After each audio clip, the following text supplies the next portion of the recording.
We need to look first at the genre, letters versus epistles. That was an earlier distinction. It was based in the papyri. And some people said, well, you have literary epistles like those of Seneca and so on. They also had ordinary letters, like Seneca, Cicero, and Pliny wrote ordinary letters too. But sometimes you had letter essays, like Seneca's letter on consolation to Marcella, or other kinds of works. But when people discovered the papyri, they got very excited, and scholars like Adolf Deisman said, well, Paul's letters are more like the papyri. They are not on this elite level. Actually, though, when you compare the papyri, they don't look like the average papyrus documents. The vocabulary is often koine. It's the kind of ordinary vocabulary that ordinary people used. But most of the papyri, they averaged about 87 words. Well, somewhere around the length of Philemon, a bit longer, or 3rd John, or something like that. Cicero's average was about 295 words, could go as high as 2,530 words. Seneca's usually averaged around 995 words, up to 4,134 words. But Paul's averaged around 2,495 words.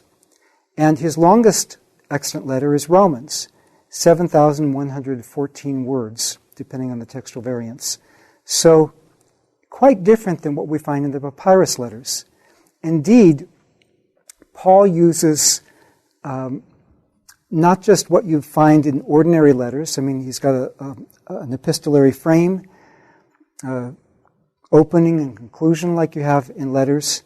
But in some letters, including Romans, he's also got argumentation, which was not what we find normally in ordinary business documents or letters of greeting or invitation to parties and so on that we find usually in the papyri. But argumentation is what we find more often in speeches or letter essays that were making a case. Now, today, rhetorical critics have pointed out Paul's letters are not elite. They're not like Cicero or Pliny or some of the others. But neither are they off the top of his head. These were carefully constructed. And we need to take into account the commitment that this required to his project. They didn't have shorthand available. There was some shorthand, but probably not very much. It was just coming into vogue.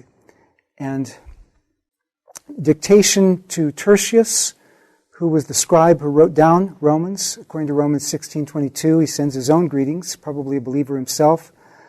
Probably, given ordinary dictation and taking it down, it may have taken Paul over 11 hours to dictate Romans, even though we can read it much faster. Probably he went through at least 2 drafts, given the length of the document and what we know about those things. The papyrus, and possibly the labor, if Tertius was paid for this, would come out to about 20.68 denarii. Randy Richards has given us this estimate. In today's currency in the U.S., that would be somewhere around $2,275. So we need to take those things into account. This wasn't just written off the top of his head. Hi, Bob, how you doing? I'm doing great, hope to see you soon. This was something into which he put a lot of thought because he really wanted to put the best communication possible into this letter to reach the church, or the church as the saints in Rome.